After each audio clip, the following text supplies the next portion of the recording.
Le projet de loi sur l'enseignement a été adopté hier en commission à l'Assemblée nationale. C'est une loi qui devrait apporter des changements majeurs, entre autres l'école obligatoire pour tous les enfants âgés de 6 à 16 ans. Et nous irons au Sénégal pour la cérémonie de remise du prix Abdoulaye Fadiga de la BCEAO. Cette année, c'est un Togolais qui remporte le prix. Son nom, Yao Dossa. Et la première dame de Côte d'Ivoire, Dominique Ouattara, a assisté hier au lancement du nouveau service qu'offre le groupe Orange à sa clientèle. Il s'agit d'Orange Collect, la première plateforme de financement participatif via Orange Money. 6 minutes de silence observées aujourd'hui aux États-Unis d'Amérique. Le pays a commémoré le 14e anniversaire des attaques du 11 septembre 2001 qui ont fait des milliers de victimes. Bonsoir à tous, merci de regarder le journal de RTI 1. Le projet de loi sur l'enseignement a été adopté hier en commission à l'Assemblée nationale. Le projet a été présenté devant les députés par la ministre de l'Éducation nationale et de l'enseignement technique. C'est une loi qui devrait apporter des changements majeurs dans le système éducatif, entre autres l'école obligatoire pour tous les enfants âgés de 6 à 16 ans. Le reportage de Michel Digré. L'article 17.1 prévoit que le parent qui viole l'obligation de scolarisation prévue par le présent projet de loi est puni d'une peine d'emprisonnement de 2 à 6 mois et d'une amende de 50 000 à 500 000 francs CFA ou de l'une de ces deux peines seulement. La nouvelle loi sur l'enseignement fera certainement réfléchir les parents par 2 fois avant de prendre la décision de ne pas scolariser leur progéniture. Elle fait obligation aux parents dont les enfants atteignent l'âge de 6 ans de les inscrire dans une école publique ou privée. Ils sont par ailleurs tenus de s'assurer de leur assiduité jusqu'à l'âge de 16 ans. Cette loi va permettre à tous les enfants, quelles que soient leurs conditions de vie, quel que soit leur sexe, d'aller à l'école. Et c'est une loi aussi qui va permettre de lutter contre le travail des enfants. Mais ce programme école obligatoire pour tous a un coût que devront supporter l'État et les partenaires au développement. C'est un programme qui va coûter à l'État 9 000 milliards. Mais je voudrais vous dire ici que déjà, sans même ce programme école obligatoire, de 2015 à 2025, ce serait plus de 7 000 milliards que l'État de Côte d'Ivoire va investir dans le système scolaire et universitaire ivoirien. Mais le président de la République a déjà contacté des partenaires, des bailleurs qui sont prêts à accompagner la Côte d'Ivoire. C'est à l'unanimité que les députés de la Commission des affaires sociales et culturelles du Parlement ont voté ce projet de loi portant modification de la loi de 1995 sur l'enseignement. C'est un Togolais qui a remporté le prix Abdoulaye Fadiga pour la promotion de la recherche économique. Yao Dossa succède à un Ivoirien. La cérémonie de remise de ce prix a eu lieu à Dakar, au Sénégal. Voyons cela avec notre envoyé spécial, Maïsako. Le voile s'est levé ce jeudi sur l'identité du lauréat de la 4e édition du prix Abdoulaye Fadiga pour la promotion de la recherche économique. Le Togolais Yao Dossa Tadegno succède à l'Ivoirien Yaya Keo. Selon le jury, son article s'est démarqué par la pertinence de sa problématique et la qualité de son analyse. La question que j'ai abordée dans mon article, c'est une interrogation par rapport à la réforme récente qui a été opérée dans la zone UEMOA. Et j'espère que mes recommandations seront prises en compte pour que notre union puisse aller de l'avant et que la politique monétaire soit plus efficace. Yao Dossa Tadegno a empoché 10 millions de francs CFA. Les 2 récipiendaires du prix d'encouragement, les Béninois Babatunde Higué et Mathieu Gbemeo, sont eux repartis avec la somme de 5 millions de francs CFA. Le Premier ministre Daniel Kablan-Duncan, qui a présidé la cérémonie en compagnie du Premier ministre du Sénégal Mohamed Ben Abdallah Dionne, a appelé les chercheurs et universitaires de l'espace UEMOA à compétir pour ce prix. Il a également mis en relief les efforts de la Côte d'Ivoire en vue de valoriser la recherche dans le domaine économique. En Côte d'Ivoire, notre politique dans ce domaine est organisée autour de 3 axes principaux que sont le renforcement du système éducatif, la restructuration du domaine de la recherche et enfin le développement des partenariats. Il s'agit en outre de créer une coopération étroite entre le décideur et le chercheur, autrement dit, entre les autorités publiques ou privées et des centres de recherche au mieux de leur potentiel tant au niveau des ressources humaines que matérielles.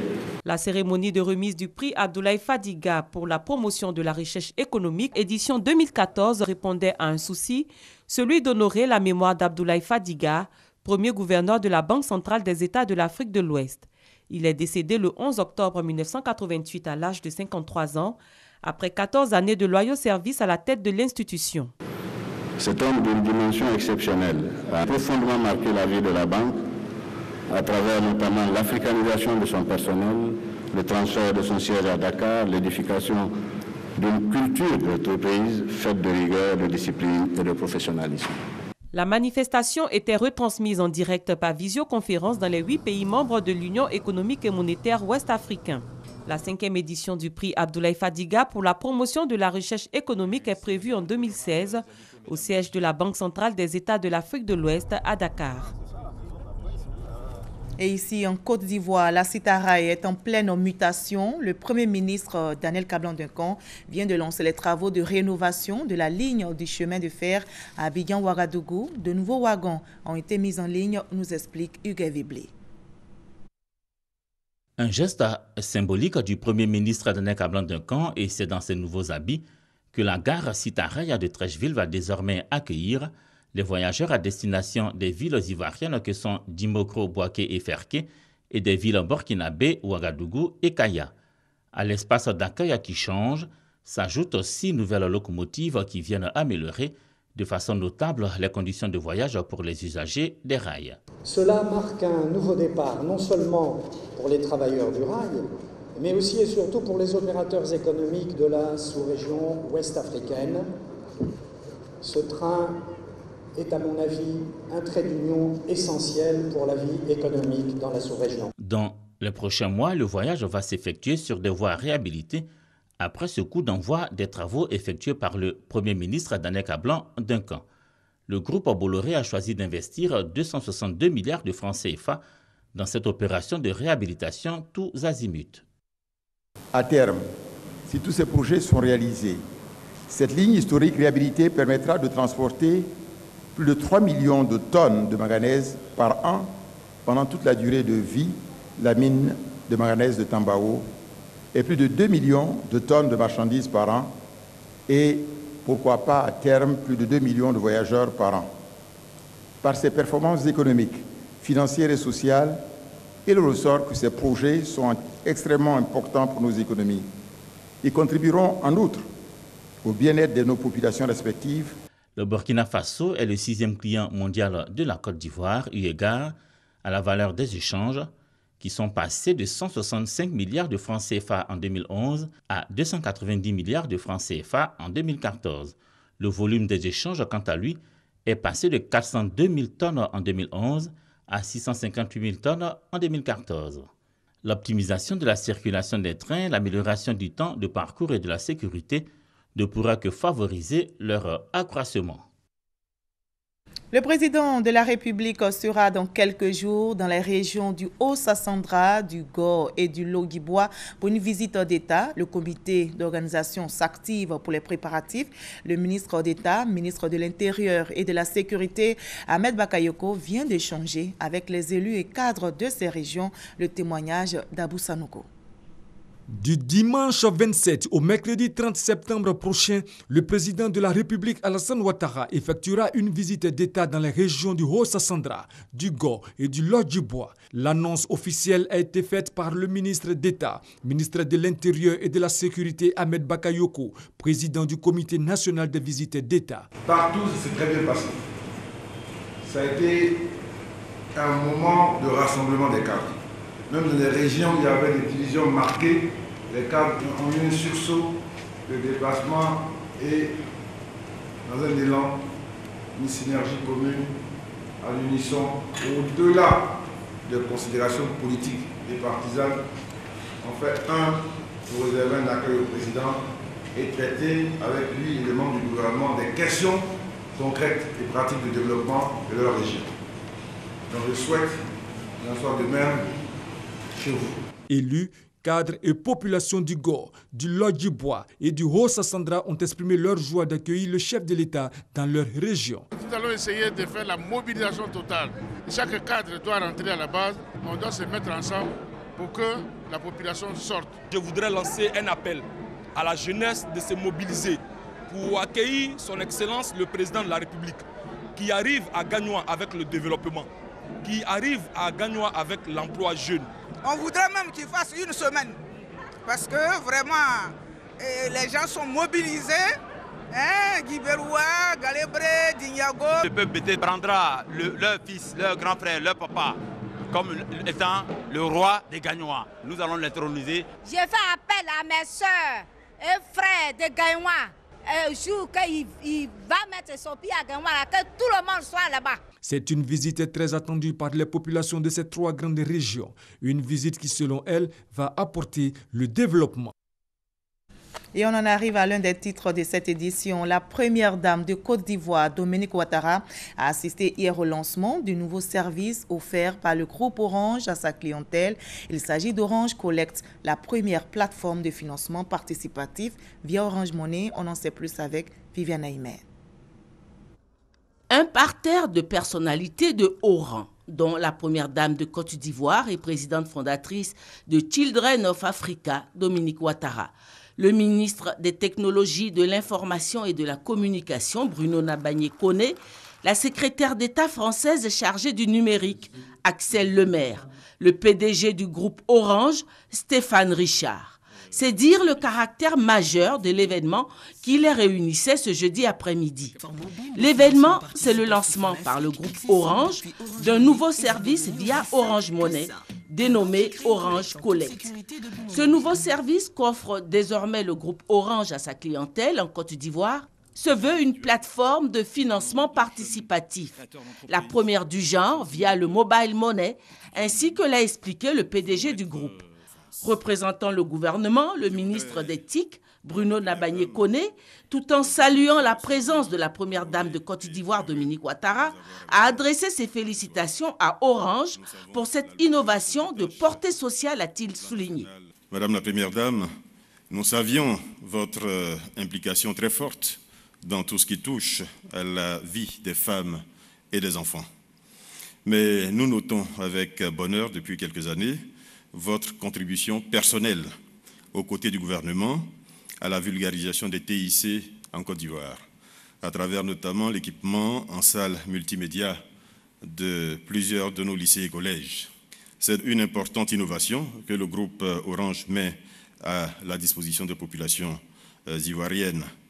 Je voudrais donc, en votre nom à tous, au nom du gouvernement ivoirien, saluer cette action du groupe Orange. Bravo à vous et je voudrais vous assurer que nous soutiendrons de toutes nos forces ce projet.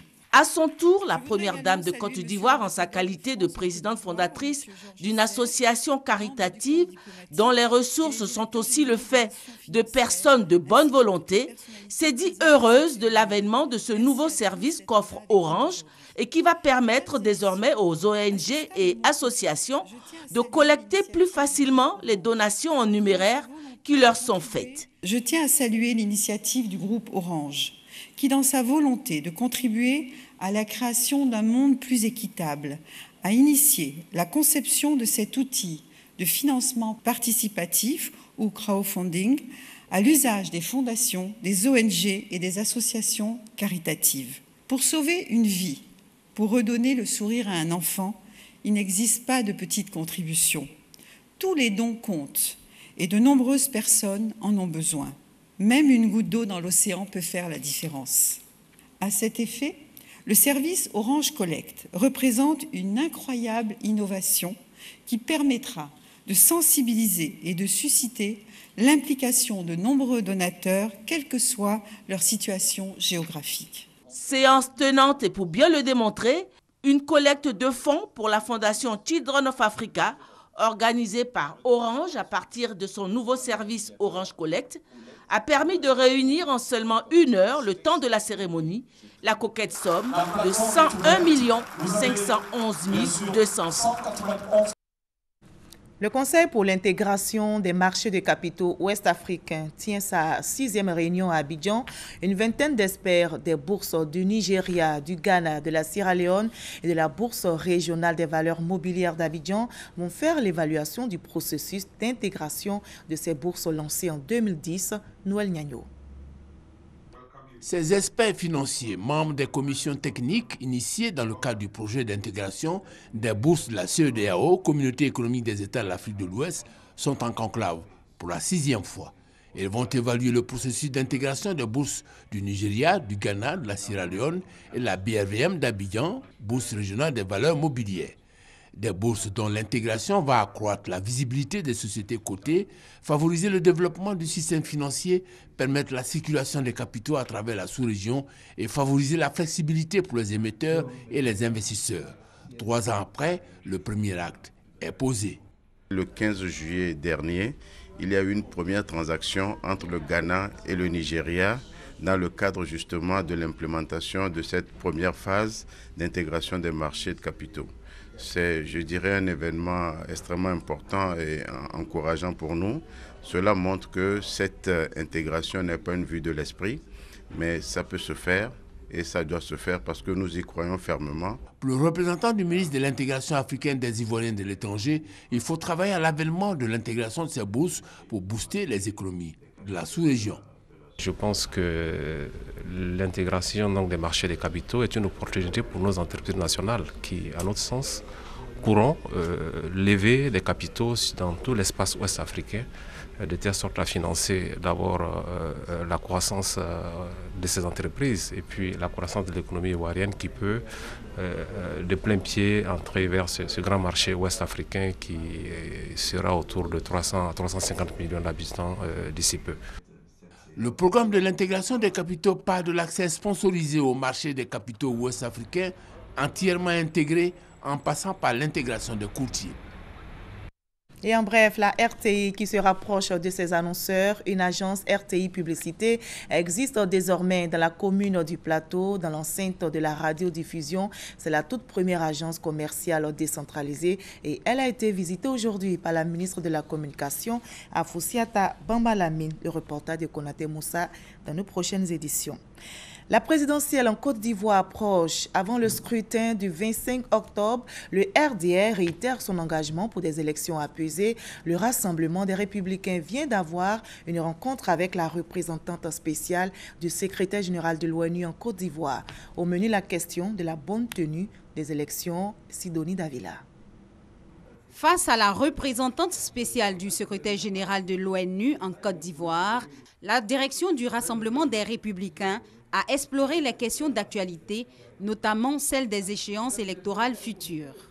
Quant à la bonne tenue de ces élections, assurance a été donnée par le secrétaire général par intérim du RDR, Amadou Soumaoro. C'était pour d'ailleurs rassurer l'ONUCI et la communauté internationale et nationale d'ailleurs sur la volonté du RDR et du RHDP à faire en sorte que les élections à venir soient des élections démocratiques,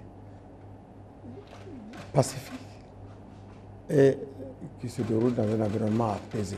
Vous saviez que depuis la proclamation de la liste des candidats par le Conseil constitutionnel, l'attention des uns et des autres est attirée par le comportement des différents partis politiques. Mais le RDR a rassuré.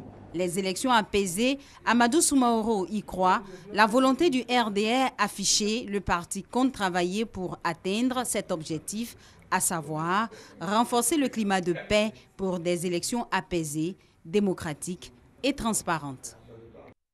Les chefs traditionnels du district d'Abidjan renforcent leur capacité pour la tenue d'élections apaisées en Côte d'Ivoire. Ils prennent part justement à un séminaire sur la cohésion sociale et la bonne gouvernance. C'est une initiative de la préfecture d'Abidjan en collaboration avec le PNUD et l'ONUCI. Abou Sanogo. Ils sont venus de tout le district d'Abidjan et sa banlieue. Les rois et chefs traditionnels Nzima, Achan et Nya veulent apporter leur contribution pour des élections apaisées. Ils prennent part à un séminaire de renforcement des capacités sur la cohésion sociale et la gouvernance locale.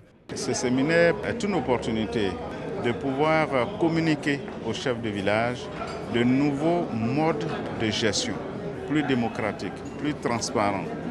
Des modes de gestion qui associent toutes les populations habitant ces entités à la gestion des entités villageoises. Œuvrer de telle sorte que nos populations puissent vraiment vivre dans la quiétude pendant ces élections. Ce séminaire vise également à mettre en place des outils stratégiques de prévention et de gestion des conflits à moins de 2 mois du scrutin présidentiel.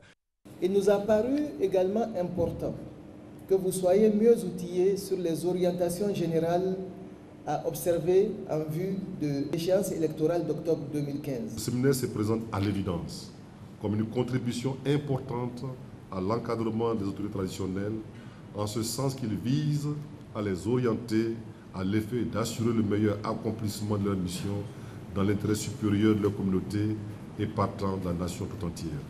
Le séminaire de renforcement des capacités sur la cohésion sociale et la gouvernance locale au profit des chefs traditionnels du district d'Abidjan est organisé par la préfecture d'Abidjan en collaboration avec le PNUD et l'ONUCI. Et le RHDP se mobilise pour la présidentielle du 25 octobre prochain. Voyons à présent avec nos reporters la cérémonie d'investiture des directeurs régionaux du RHDP. Les 10 candidats à l'élection présidentielle sont désormais connus. Parmi eux, Alassane Ouattara, candidat du RHDP. Avant le top départ de la campagne électorale, 6 hommes prennent leur marque sur le terrain. Mercredi, à la maison du PDCI, Afoussiata Bombalamine et Ngouan Mathias ont été investis en qualité de directeurs régionaux de campagne. Cocody doit être à la pointe du combat pour la réélection du président Alassane Ouattara dès le premier tour avec une écrasante majorité. Allez partout.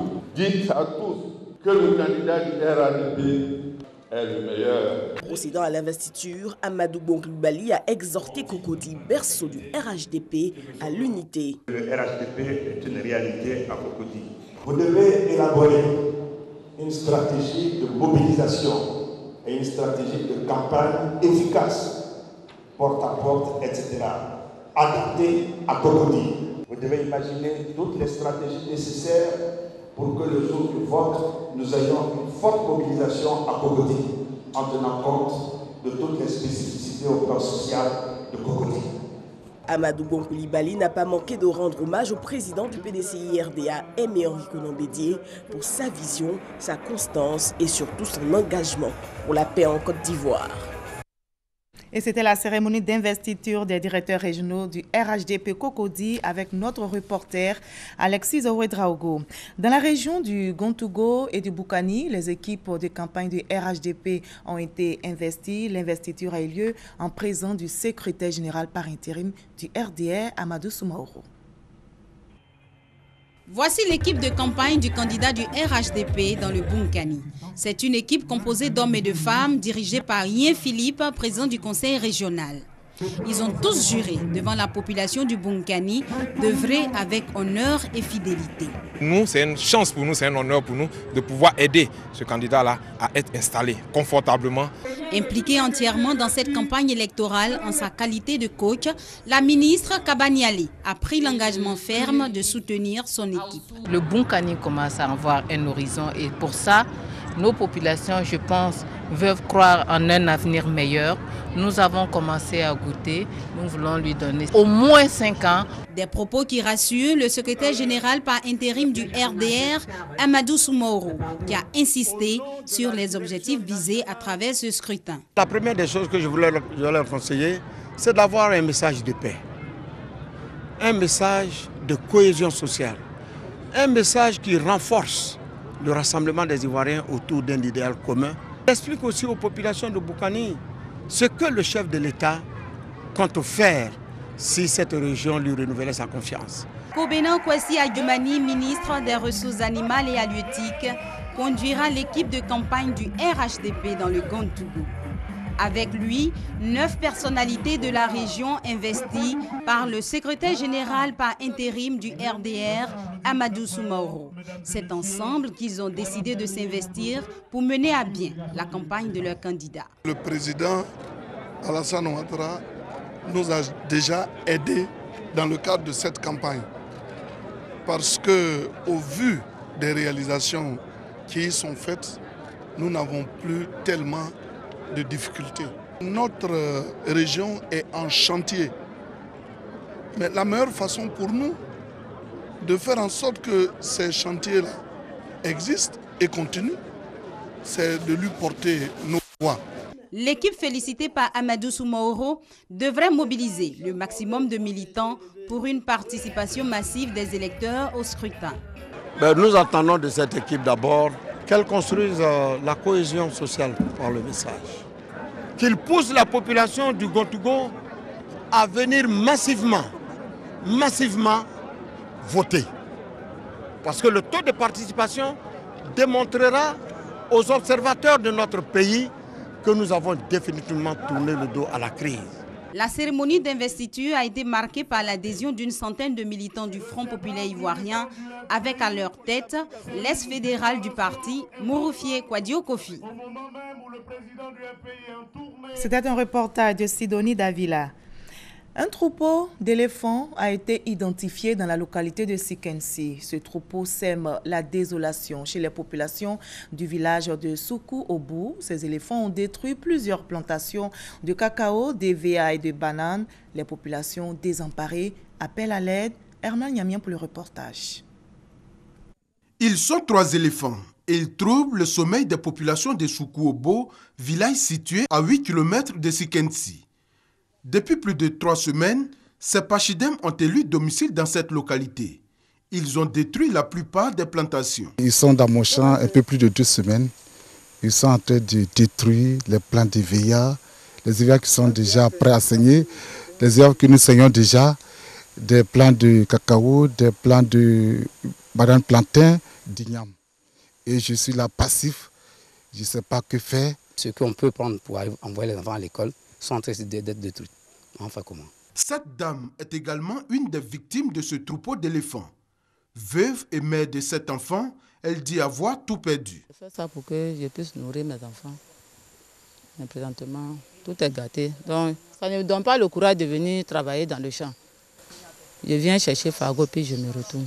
Selon les agents des eaux et forêts trouvés sur place, ce troupeau viendrait du parc d'Azagny de Grand Laou. J'ai été transloqué depuis Daloa dans le parc national d'Azagny, à Grand Laou. Et le parc ne pouvant pas les contenir, ils ont progressé, ils ont migré.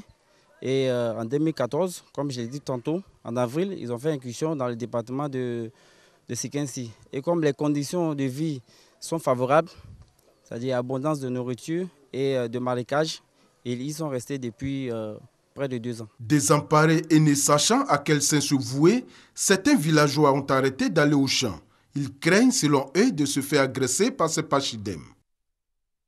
Heureusement, l'appel a été entendu par les autorités ivoiriennes. Le ministre des Eaux et Forêts s'est rendu dans le village de Soukou-Obou, dans la localité de Sikensi. Mathieu Baboudaré a échangé avec la population. C'était en présence d'Herman Niamien.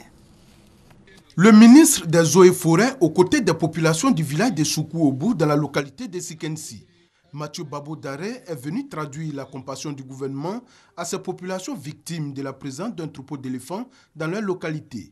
Ces pachidèmes, selon le chef du village, ont détruit plusieurs hectares de plantations. Il y a eu des cultures vivrières qui sont parties, il y a eu des cultures de rente. À cette rentrée, il y a des gens même qui ont cabossé leur cacao et les éléphants ont tout dévasté. Séchez vos larmes, soyez courageux, le gouvernement ne vous oubliera pas. Ce sont en ces mots que le ministre Mathieu Baboudaré a traduit le soutien de la République aux populations. Il les a assurés que dans 3 semaines, ces éléphants seront refoulés dans la forêt classée d'Irobo avant qu'une solution définitive ne soit trouvée. L'information a été donnée au cours d'une conférence de presse après sa visite. Les techniciens des eaux et forêts qui sont ici ont cette méthode-là et ils vont repousser ces éléphants-là. Mais ce qu'il faut noter qui est important, c'est qu'on va occuper le terrain. On va pas laisser le soin aux éléphants, c'est-à-dire on les refoule, on s'en va et puis ils reviennent. On ne veut plus de ça. Plus de 54 personnes sont directement touchées par le désastre causé par ce troupeau d'éléphants. Le ministère des Eaux et Forêts et celui de l'Agriculture vont procéder les jours à venir à l'évaluation des dégâts et au recensement de toutes les victimes pour un éventuel dédommagement. Déjà, Mathieu Baboudaré a exhorté les populations à éviter de provoquer ces pachidèmes. Et ce drame en Arabie Saoudite, 87 morts et 150 blessés aujourd'hui à la Mecque suite à la chute d'une grue sur les pèlerins. Aucun Ivoirien ne figure parmi les victimes. L'information émane de notre envoyé spécial en terre sainte de l'islam, Ali Yoda, joint au téléphone par Koné Lanciné il y a quelques minutes de cela. 6 minutes de silence observées aujourd'hui aux États-Unis d'Amérique. Le pays a commémoré le 14e anniversaire des attaques du 11 septembre 2001 qui ont fait des milliers de victimes et détruit les tours jumelles de New York. Toutes les victimes des tours du World Trade Center, du Pentagone, du vol 93 et de celle de la bombe du 26 février 1993 ont été honorées. Le 11 septembre est devenu pour les Américains un jour du recueil national. C'est ici que l'on s'arrête pour ce 20h. Merci à vous tous de votre aimable attention. Je vous retrouve demain à la même heure.